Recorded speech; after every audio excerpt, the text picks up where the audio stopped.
Our next speaker is Mr. Daniel Friedman. Danny is the New York State Division of Veterans Affairs Counselor, and himself a Vietnam combat vet.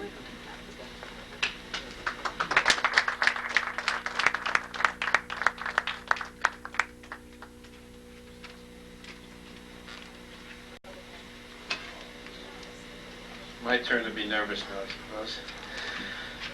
Okay. So Barbara mentioned I am a counselor at New York State Division of Veterans Affairs. As many of you know, I work here at the hospital, my office in the hospital, but I do not work for the Veterans Administration. That places us in a very unique position where we could advocate for the veteran against decisions by the Veterans Administration, actually represent the veteran or a widow of a veteran or dependents of a veteran, and provide representation. New York State Division of Veterans Affairs for a long time has been one of the best kept secrets to veterans. When I got out of Vietnam, I had never heard of it, and it's been around since right around the end of World War II, about the middle of World War II. I think 1942 it started. And our sole purpose has been to advocate for veterans in New York State. We presently have counseling centers, at least one counseling center in every county in New York State. We have 2 offices here in Brooklyn, one down in Cadman Plaza, the War Memorial, across from the Red Cross, and one here in the hospital. One in Staten Island, at Borough Hall, several in Queens, Manhattan, Bronx, and the outlying counties. Primary function has been representing veterans and filing claims for veterans benefits with the Veterans Administration. And if that claim is denied, we represent the veteran subsequently in appeals. We will actually sit down with the veteran, write the appeal, and represent the veteran in any hearing that's conducted within New York State. Unfortunately, we do not go to Washington, but I've found that going to Washington is not really necessary. We can hold hearings at the New York Regional Office. Excuse me. And if the hearing is subsequently denied, we can appeal it by filing briefs with the Board of Veterans Appeals in Washington. And recently there's been a there's been law passed that allows us to take it even past the Board of Veterans Appeals to a Court of Veterans Appeals, and we are presently devising a way of being able to do that to assist the veterans. Besides VA benefits that we assist veterans with, one of our other big areas that we provide a lot of assistance is discharge upgrading. If you do not have an honorable discharge, you do not have an honorable discharge. That may sound like a strange statement to you, but in my experience, I have met many veterans from Vietnam War and wars before Vietnam, and guys who've gotten out of service now that walking around and think they have an honorable discharge, and they don't. A lot of guys get discharged with a discharge called general discharge under honorable conditions. And they're told, just you want to get out of service, just sign here, don't worry about it. 6 months later, it's automatically going to come an honorable discharge. Don't worry about it, you don't have to do nothing. They're lied to. You know, we were lied to when we went into service, we were lied to when in service, and we get lied to when we get out of service. You know, the military is a very unique place. They can just about do or say anything they want and pretty much get away with it because they're not subject to the review of the laws of the land and the courts, much the way the VA has been up until now. If you have a general discharge under honorable conditions, this still entitles you to most benefits, but there is a stigma attached to, which could cause questions and seeking employment. And if you have a discharge under other than honorable conditions, it's of course more of a stigma. It disqualifies you from certain benefits and causes even greater hardship in obtaining employment. We've been very successful in the past in getting some of these discharges turned around. As the newer guys that are getting out now, because the laws are more liberalized in the service, it's getting harder and harder that you get these discharges changed around. I will take questions at the very end. We really have I don't want to cover it, I don't want to keep you people here a long time. But we do file changes. Also, not only just a discharge that sometimes has to be changed, sometimes there's errors in your military records. Sometimes you received awards and medals that weren't properly recorded in your military records. Sometimes there were courses that you took, or other types of things in your military records that should be there but aren't reflected on your 214. And we address that. We address any improper discharge you may have. We'll represent you. We'll file the necessary paperwork. If it comes down to a hearing, we'll represent you at a hearing, again, if that hearing is within New York State. And that would cover the Army and the Air Force. Marine Corps and the Navy currently do not have hearings in New York State. They do it in Arlington, Virginia. But we will help you set the paperwork up and obtain free representation with the Red Cross or AMVETS if you're a Navy or Marine vet. If it's just a question of changing an error in your military records, you don't require a hearing, we'll take it all the way. That's one area that we've been pretty successful with. And especially if it's just a technicality that just has to be researched and brought to the attention of the proper authorities. Other benefits that we assist people with, Social Security, unemployment insurance, special state benefits for veterans, New York State real estate tax exemption. If you're service-connected, 40% or more entitled to access pass for all state parks, free hunting and fishing licenses. If you're legally blind, like the New York State Blind Annuity benefit that's payable, and general advocacy. That covers anything. Depending upon the counselor and the situation, people come to my office having trouble with their wife, having trouble with their employer, having trouble with their landlord. We write letters, we sit down and get people to talk, we make proper referrals. Somebody has a sick father, needs to go into a nursing home. If we can't do something about it, we'll find somebody that can. You know, if you're a veteran or somebody related to a veteran or a survivor of a veteran, you know, you need to sit down and talk with someone. You know, we want to talk to you. We want to be there to help you. You know, that's what the New York State has put us there for. We felt, perfectly honest, I think there's a great need for this type of service, that people were being, not getting these services other places. I don't want to insult my host or anything, but, we're all veterans, and we know there have been problems with the VA, and this VA is getting cut. We're getting cut, but we're still providing services. We want you to come see us. I know a lot of you have been to my office. You know, you get frustrated. You come, you have to make it. Sometimes you got to make an appointment. Sometimes you got to wait 3-4 weeks. I can't help that. You know, it's just really bad here. Brooklyn has one of the largest veterans populations in the state. We've only got 2 counselors to cover Brooklyn. The budget is bad with the federal government, but it's just as bad with the state government. I apologize for it. I know people get frustrated and they're trying to call me on the phone and the lines are busy. But I think that shows that we are keeping busy and we're not sitting around twiddling our thumbs. We're helping people, and I'm very proud of that. I'd like to talk a little bit about disability benefits in terms of the VA and clear up some of the confusion on service-connected versus non-service-connected.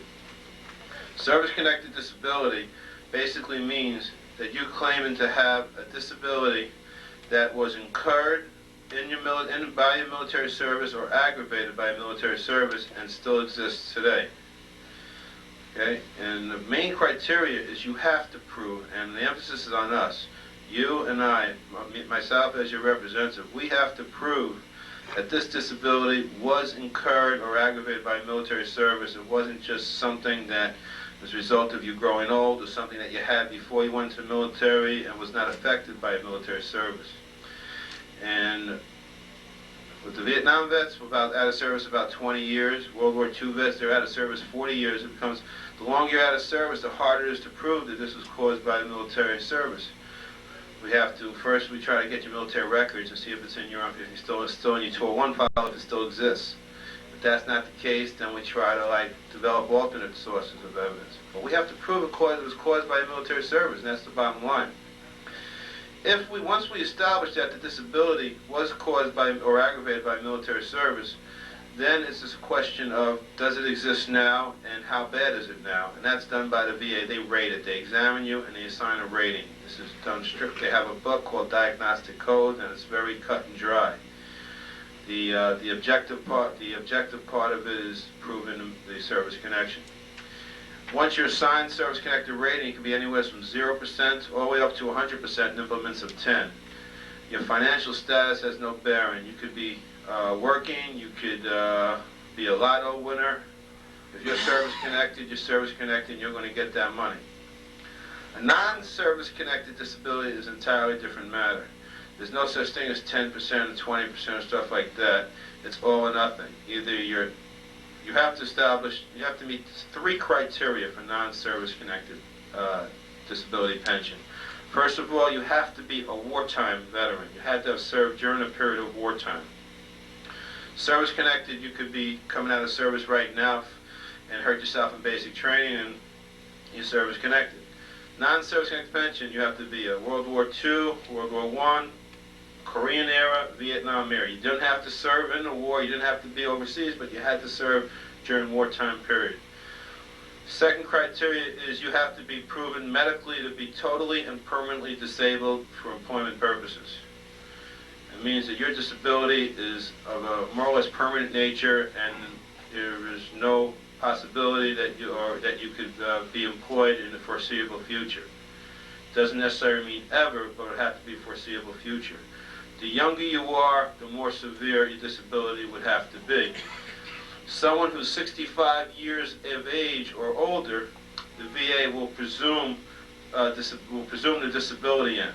Then you just have to meet the other criteria. The final criteria is an income criteria. A non-service connected pension is basically welfare for veterans, for lack of a better word, or SSI for veterans. It's income related.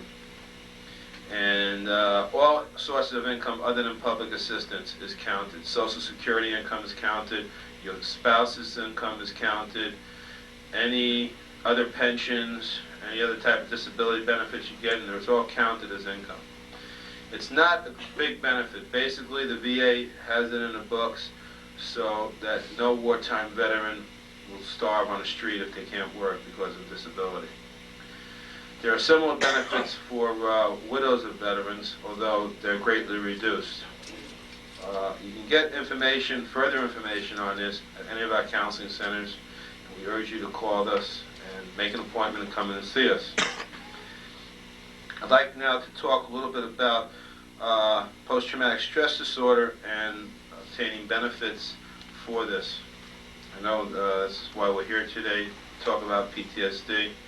I'd like to first of all say, I know it's been said before, that PTSD isn't unique to Vietnam veterans. Although, due to our strong advocacy and due to our strong visibility, we brought this out in the open. But the New York State Division of Veteran Affairs counselors and myself have been very successful in obtaining PTSD benefits not only for Vietnam veterans, but for World War II, Korean veterans, and peacetime veterans who suffered a traumatic event during the service. And I'm currently working on a PTSD case on a survivor from the Lebanon bombing of the Marine barracks. So these things are happening all the time. But I think the Vietnam veterans and the Vietnam veterans advocates should certainly be able to pat themselves on the back. The fact that we did get this thing brought out in the public, and we really kicked ass with the VA in getting them to start paying benefits on this. It's still an upward battle. We're still having a lot of trouble with PTSD claims. Decisions that are coming out of VA are very inconsistent. And their criteria is written down in law and in the policy. The way it's applied is very inconsistent. And I'll have two cases, almost exactly the same. One will get benefits and one won't. And I've been doing this for a long time, and I'm yet to be able to figure out why. Basically, to file a PTSD claim, I'll talk about a normal one. We'll talk about a Vietnam veteran. Okay, the VA is going to want to see, first of all, that the guy served in Vietnam, served in war. They want to see what his job was in Vietnam. They want to see if you're in the Army, it's called the MOS, Military Occupational Specialty. In the Marines, they call it something else. Marines, they call everything something else. But They want to see they want to see if you're a combat vet. They want to see what kind of awards you've had. If you have a combat infantryman's badge or a combat action ribbon. They want to see if you were wounded or Purple Hearts.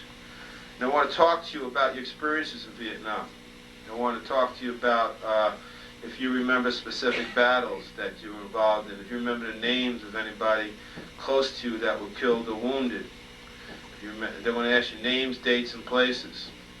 And I can't remember names, dates, and places, and I can't remember very few people that can. But these are things that the VA wants. What we do is we sit down with you, we try to get this information as close to possible as what the VA is going to ask for, and then we try to confirm this information because it isn't going to be in your 201 jacket. So there's a group in Washington, part of Pentagon, called the Joint Services Environmental Support Group.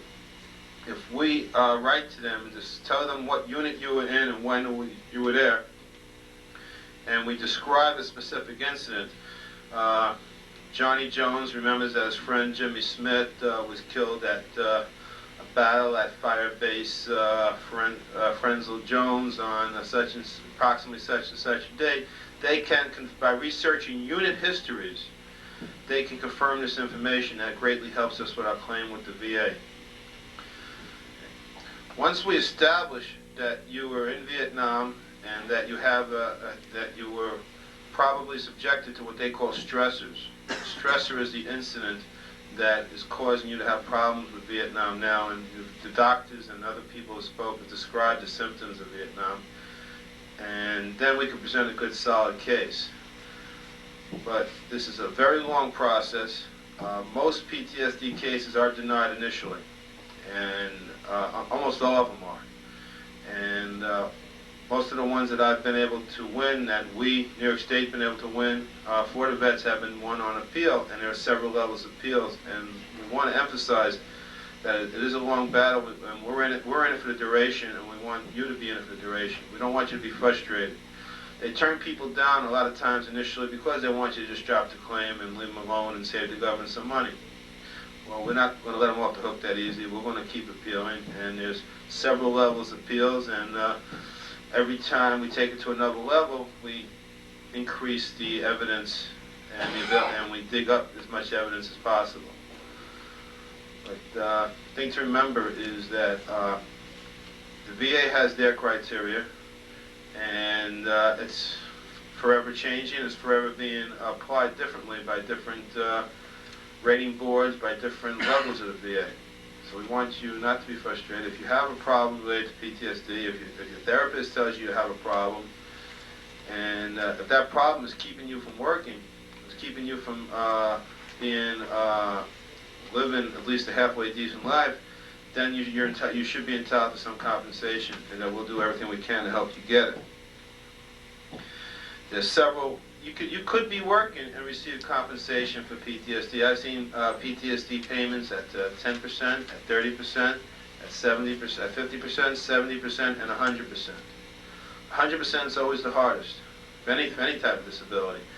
But we've been successful. We've gotten a lot of guys in this room here. We've been successful in getting 100% ratings on appeal. We do go down to New York. We have the hearing, and we get it. We've also been very successful recently in getting Social Security benefits for PTSD, and we will assist you with that also. Social Security doesn't understand PTSD, and once we get the medical evidence together and go down there to the hearing judge and explain it to him, we've gotten them on appeal. Unfortunate that it has to go to the hearing judge, and it's unfortunate that some of these cases have to go from the VA all the way to appeal. That's the reality of the situation. Anytime you're trying to get money, no matter from where, you try to get money from you. If you're working, you try to get a raise from your employer. You gotta fight like hell for it. You through your union or threaten to quit or whatever. And it's the real world. And but we're there for you. Well, like if you're working on a job, you have a union to fight for you to get you better benefits. Or if you're a disabled veteran, you have New York State Veterans Affairs to fight for you and help you get benefits. And we're very proud of that, and we want to continue to be able to assist you. And we want you to come help us. We want you to come to us for help. I'd like to talk a little about educational benefits. what's out there for you and what's not out there for you. All right? Most of you guys who are Vietnam or prior to Vietnam, your VA educational benefits are just about expired. Unless you're recently awarded, unless you're a disabled veteran, okay, then you have vocational rehabilitation. That's still open to you. If you haven't used it up. If you're a disabled veteran and up until now haven't been able to get your act together, and now your therapist is telling you, well, you know, you might want to consider getting retraining and going back and trying to go to school and try to learn a new profession or something, the VA still has Chapter 31 benefits, which is vocational rehabilitation. Theoretically, that's available to any person who's disabled, service-connected, with 10% or higher rating. In all practicality, it's awarded mostly to people with 30% or more disabilities. People who've been able to demonstrate that they've previously been underemployed or unemployed because of their service-connected disability. Now, underemployed is a key word. I mean, you could have been working all your life at, you know, what you consider below your capabilities because of your disability, and now through therapy or whatever type of healing you've had, you feel like you should be able to earn better wages and have a better type of career. You should look into vocational rehabilitation. Vocational rehabilitation, the VA will pay for your training. They'll pay for any tools or any books or anything you need for your training. Plus, they'll pay you a monthly stipend in addition to your disability benefits. It's a very good program, and there's counselors in this hospital that deals just with voc rehab. Some of you might know Janet Cohn. She's still here. You see? Okay. And she's an excellent voc rehab counselor. And even if your disability is not related to service, New York State has Office of Vocational Rehabilitation on Livingston Street in Brooklyn and in other boroughs that Janet can make referrals to, or myself can make referrals to. And you could be trained by New York State, even if you're not eligible for VA benefits, if your disability has nothing to do with military service. In terms of college and technical training for non-disabled veterans, okay, the regular GI Bill in most cases has expired. In any case, no matter when you got out of service, Chapter 34, which was the old GI Bill, is going to expire at the end of this year for everybody, whether you have time left in it or not. Chapter 30, the only benefits left now are Chapter 30, which is in the V program, which is mostly for the peacetime veterans, guys who recently got out of service. I won't talk about it now. If anybody wants information about it, contact me some other time. New York State, a few years ago, through the very strong advocacy of Vietnam veterans groups in New York State, specifically Vietnam Veterans of America, passed a law which pays money to Vietnam veterans in New York State to go to school. You would be eligible for this program. You had to have been an in-country vet. You had to serve in the Indochina theater during the Vietnam era. You have to have a Vietnam campaign medal or a Vietnam service medal. Right now, New York State will pay you up to $1,000 per semester towards your tuition for a technical program or an undergraduate degree in an accredited institution. This has been available now for about 5 years, and it's been another very kept secret. It's not getting enough publicity. You have some information in your packet about it. You have a brochure in your packet. It's actually a photocopy of a brochure. I suggest you read it, and if you wanted more information about it, you could contact my office, or you could contact any veterans assistance person in any institution of education. Most colleges and training programs do have someone assigned in that institution as a veterans assistance person, and they would assist you in applying for this educational benefit. Basically, this is for a 4-year tuition only. If you're not paying tuition, you can't get the money. If your tuition is covered by another program, you can't get the money. If your tuition is under $1,000 a semester, they'll only pay you up to your tuition. If your tuition is over $1,000 a semester, you'll get the full $1,000. As for a full-time student, if you're a college student, it's 12 credits or more. They'll pay $500 per semester if you go part-time, up to from 6 credits to 11 credits. And there are non-credit technical programs that are approved also. The New York State Department of Education will be glad to let you know if you inquire about a specific program whether or not it's improved. I'm a firm believer of healing and bettering yourselves through education. I worked for 7 years on what the New York State Division of Veterans Affairs. Prior to that, for 5 years, I was a veterans counselor with New York City Community College, which is now New York State Technical College. I was an outreach specialist and eventually assistant director of the program, the veterans program there. And I've seen a lot of vets come into the school very confused, basically just looking to get the GI Bill money and not really caring or understanding about school, and then walk away with a 2-year degree in electronics or X-ray technology or something else and really turn their lives around. A lot of people have been associated with PTSD programs and stuff like that here in the hospital, and I've seen over the years I've been here, starting to get themselves together and ready to move on. Or if you're not with a program or therapy, but you've been bogged down in a job that you're not happy with, you could go to school even just for 2 years, an associate degree, and come out with a whole new career. And it's very important. And it makes you feel better about yourself. You start working in a field that you feel more productive in, and it's just combines with the healing process. I found in my experience now. I wish I expressed myself better, but I really can't say too much about it. Too little about it, I should say. If you're not happy with what you're doing, thinking about doing something else. The training is out there. Even if you're not eligible for any type of educational benefits from the VA, New York State provides assistance if you're meet the income requirements. The federal government, the Pell Grant from the federal government will give you money to go to school. There's educational assistance out there. There's so many hundreds of different educational programs and technical programs out there to really change your life around. And I really strongly emphasize that you must take some advantage of it. We have a person named Mike Gold who he's been working with veterans forever, and he's the director of Veterans Affairs for the City University of New York. I saw him around. I don't know if he's here right now, but I saw him around before. His office is down in 101 West 31st Street in Manhattan, and they've helped thousands and thousands and thousands of veterans over the years find programs that's suitable. City University of New York has about 30 some odd different colleges around that it covers just about every program you could think of, any career you could think of. And in terms of the cost, it's nominal. And if you're a Vietnam vet, New York State Vietnam Vets Tuition Assistance Program would cover the whole tuition. I really suggest people look into it.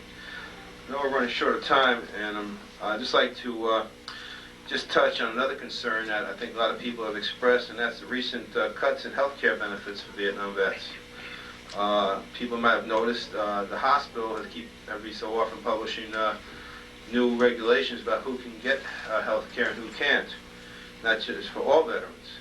They've suddenly divided us up into categories, A, B, C, service-connected, non-service-connected. Used to be any veteran, anytime could walk into a VA and get treatment. Unfortunately, that's changed. Now you have to be service-connected. If you're not service-connected, you have to be very, very poor or almost broke.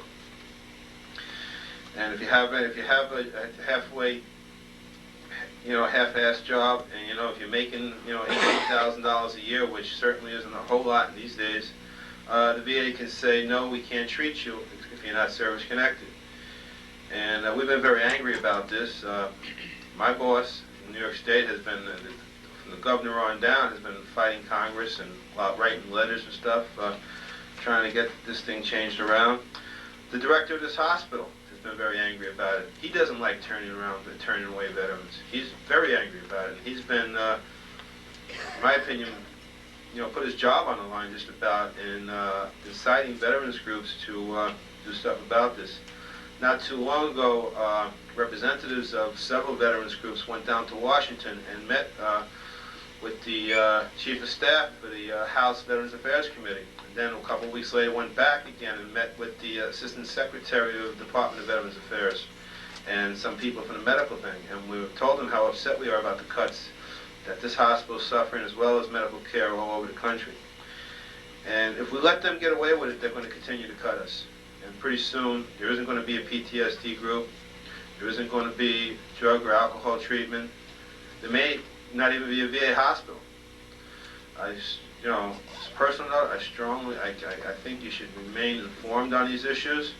And if you're a person prone to writing, write your elected officials, specifically your federal officials, your congressmen and your senators, and tell them that you're not going to accept this. And you want the monies that will cut out of health care restored, and you want the VA to provide free health care to all veterans. Don't let them divide us and say, well, some of you guys are service-connected, some of you guys aren't service-connected. We're going to help the Vietnam vets, but we won't help the World War II vets. Or we're going to, like, the Vietnam vets are young and they can work, and the World War II. Don't let them separate us. Divide and conquer is the oldest trick in the book. Don't let them do this to us. If you're sitting next to a person, whether a World War II vet, or World War I vet, or a Korean vet, or Vietnam vet, you're all veterans. We all got to stick together on this. We all got to, let people know that we're not going to be divided, and we're not, we fought for this country. We signed a contract, and we fought for this country.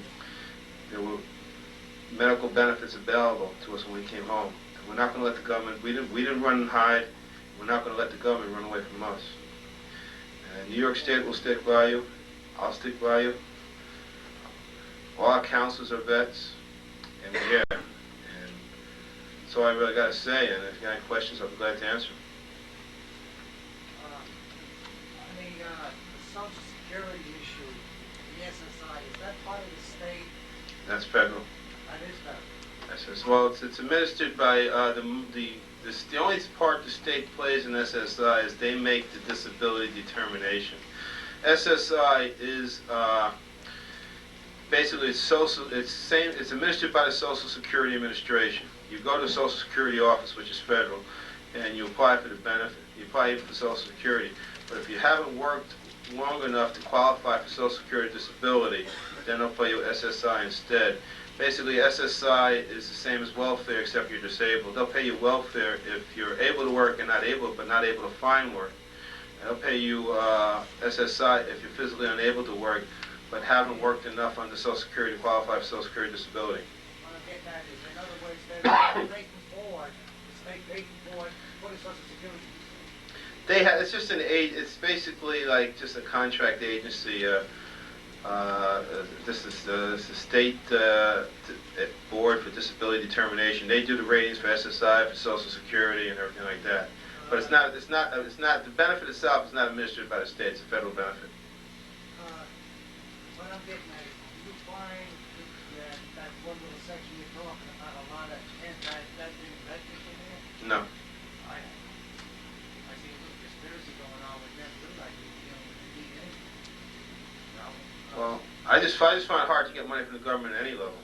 I don't see anything directly directed against veterans.